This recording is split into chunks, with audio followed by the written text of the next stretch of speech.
diciendo que los tres son de la misma esencia y naturaleza. Y están tan íntimamente unidos porque los tres son uno. Es el mismo Espíritu Santo. Y Jesús dijo, yo me voy pero no los dejo solos, les dejo mi Espíritu, yo lo enviaré de parte mía. Y allí en San Juan capítulo 16 nos explica la obra del Espíritu Santo.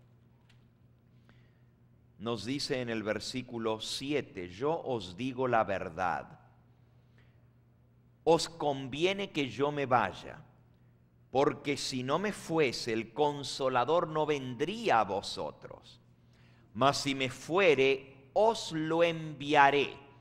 ¿Quién manda el Espíritu Santo? Cristo lo manda. ¿Pero de quién procede el Espíritu Santo? Del Padre. Noten la íntima unión que existe entre los tres. Cristo lo envía, pero el Padre lo da.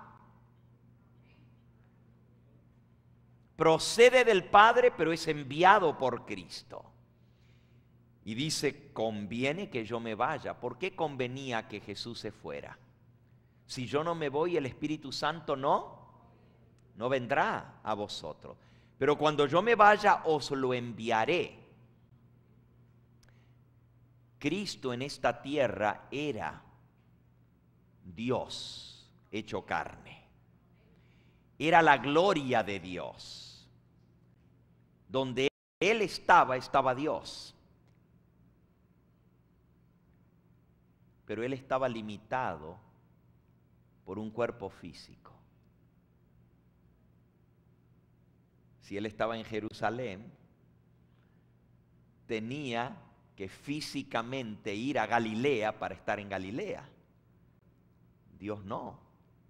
Ahora, con esto no estoy diciendo que Jesús no era Dios, pero la Biblia dice que Él se despojó de su gloria, se despojó de su omnipotencia y se despojó de su omnipresencia para hacerse carne. Y limitado por la carne, podía estar solamente en un lugar en el mismo tiempo. Por eso Él dice, os conviene que yo me vaya, porque si me voy, viene el Espíritu Santo que va a estar con vosotros y en vosotros todos los días hasta el fin del mundo. Y esa es la promesa que Jesús hizo al irse. Él dijo, he aquí yo estoy con vosotros todos los días, ¿hasta cuándo? Pero ¿de qué manera está Jesús con nosotros? A través del Espíritu Santo. Esa es la manera como Él mora en nosotros. El mensaje de la justicia de Cristo es recibir a Jesús a través del Espíritu Santo. Déjenme compartir aquí algunas citas muy hermosas. Ustedes recuerdan la parábola de las 10 vírgenes, ¿verdad? Y cómo 5 de ellas eran prudentes y 5 eran fatuas. Las prudentes tenían aceite extra, pero las fatuas no habían hecho provisión de aceite. ¿El aceite representa qué? Y lo que va a hacer la diferencia entre los que se salven y los que se pierdan, así de sencillo, si vamos a San Mateo, en el capítulo 25, dice el versículo 5, tardándose el esposo, cabecearon todas aquellas vírgenes y se durmieron, y a la medianoche se oyó un clamor. He aquí viene el esposo, salid a recibidle. Entonces todas aquellas vírgenes se levantaron y arreglaron sus lámparas. Y las insensatas dijeron a las prudentes, dadnos de vuestro aceite, porque nuestras lámparas se están apagando. Mas las prudentes respondieron diciendo, para que no nos falte a nosotras y a vosotras, id más bien a los que venden y comprad para vosotras mismas. Pero mientras ellas iban a comprar, vino el esposo, y las que estaban preparadas entraron con él a las bodas, y la puerta se cerró. Después vinieron también las otras vírgenes diciendo: Señor, Señor, ábrenos. Mas él respondiendo dijo: de cierto os digo, no os conozco. Las vírgenes fatuas se quedaron fuera y el Señor les dijo: no os conozco. ¿Por qué? Porque estaban desprovistas del aceite, y el aceite representa al Espíritu Santo. Lo que va a hacer la diferencia en la iglesia de los que se salven y los que se pierdan en la venida del Señor, o cuando se cierre la puerta de la gracia, los que queden dentro y los que queden fuera, los que se salven y los que se pierden, la diferencia la hace los que tienen el aceite, el Espíritu Santo en su vida. Y esa es justamente la obra de Cristo al enviar su Espíritu Santo. La comprensión correcta del tema de la justicia de Cristo es la clave para la vida victoriosa y para la salvación. Si no entendemos este tema, estamos perdidos. Y aunque es simple, no todos lo entienden. Miren, hermanos, yo nací en un hogar cristiano. Me crié desde niño en un hogar adventista. Mis padres fueron adventistas desde que yo nací, desde antes que yo naciera.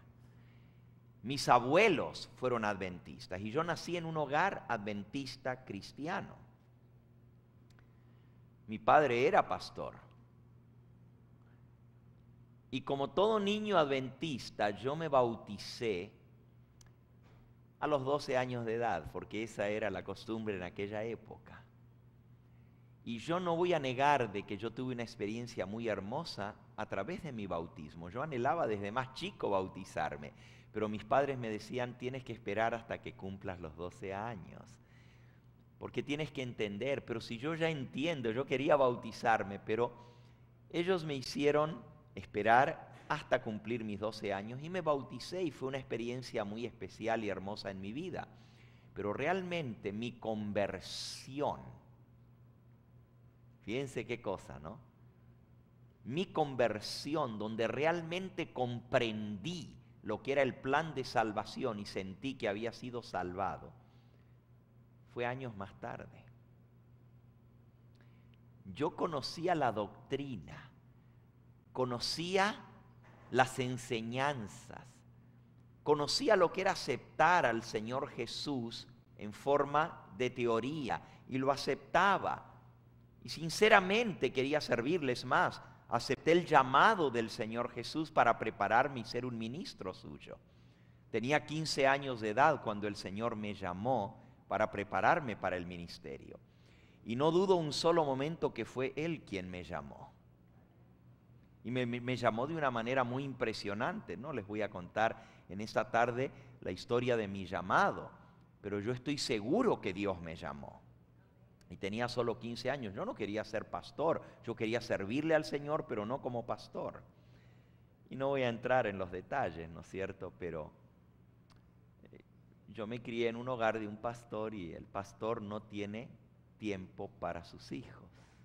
Y yo decía: yo voy a hacer cualquier cosa menos pastor. Pero Dios me llamó y me dobló el brazo, me obligó. Sí, literalmente, el Señor me obligó. Yo podría haber dicho que no, pero hubiera estado en rebeldía a su voluntad. Y yo me fui a preparar.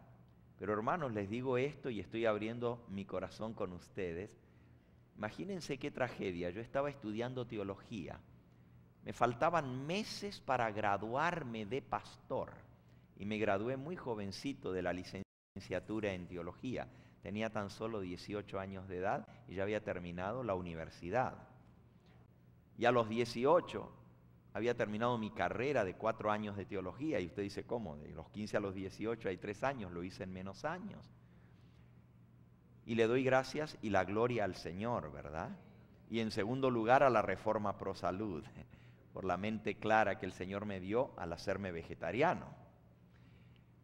Pero estaba a punto de graduarme con un título de pastor y me iba a venir con el título debajo del brazo, el flamante pastor jovencito, porque no había otro que se graduaba a esa edad, a los 18 años.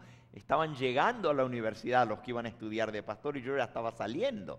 Era el bebé de la clase de teología. Realmente no había ningún otro joven, más joven que yo, estudiando teología. Pero hermanos, miren qué tragedia, me iba a graduar, iba a salir al campo a predicar de Cristo,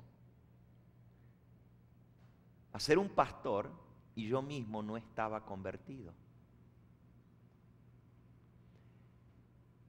Y les digo la verdad, yo hacía todas las formas de la religión y creía que el cumplir con todo lo que Dios mandaba, y nunca fui un joven rebelde, nunca puedo decir que yo me rebelé. Hay otros que cuentan su historia, que se fueron al mundo, que vivieron una vida disoluta y luego el Señor los volvió a llamar.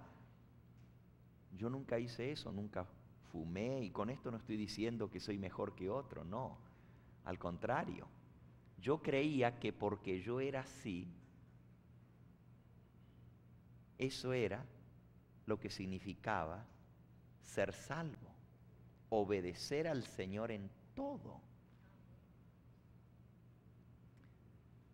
Yo había aceptado las enseñanzas de Cristo, pero no había aceptado realmente a Jesús en mi vida. Y con esto no estoy negando que yo lo amaba, pero yo no entendía lo que era la justificación por la fe. Yo había puesto mi confianza para mi salvación en una serie de enseñanzas y doctrinas que había sido enseñado de niño, que mis padres me habían enseñado, que había aprendido en la iglesia. Y tenía fe en que esa doctrina me iba a salvar. Y hay muchos adventistas así hoy en día. Yo tengo la verdad. Y yo les decía ayer que muchas veces nosotros hablamos de haber aceptado la verdad. ¿Cuánto hace que aceptaste el mensaje? ¿Cuánto hace que conociste la verdad? Y es triste que no hablamos más de cuánto hace que conociste a Jesús, cuánto hace que aceptaste a Jesús. Y en mi vida yo tuve que pasar por una experiencia de entender lo que era la justificación por la fe para llegar a mi conversión. Y fue unos meses antes de mi graduación. Y también fue una experiencia muy especial y maravillosa. Pero yo quiero decirles que aunque yo comprendía el maravilloso don de la justicia imputada de Cristo como sacrificio en mi lugar, yo sabía que Él había muerto por mí. Y eso lo había entendido aún antes de bautizarme. Yo sabía que Jesús había muerto en la cruz del Calvario para salvarme. Comprendía esa justicia que se pone a mi cuenta. Yo soy pecador, estoy perdido, pero porque he aceptado que Jesús tomó mi lugar y murió por mí, yo soy salvo. Eso lo entendía. Pero ¿qué era lo que no entendía? La parte de la justicia impartida me era bastante vaga. Yo me preguntaba, ¿cómo es eso de que Jesús imparte su justicia? Ustedes conocen la cita y yo la conocía muy bien porque uno de los primeros imparte su justicia. Ustedes conocen la cita y yo la conocía muy bien porque uno de los primeros libros que yo leí siendo joven fue el libro Mensajes para los Jóvenes. Y en la página 35 del libro Mensajes para los Jóvenes,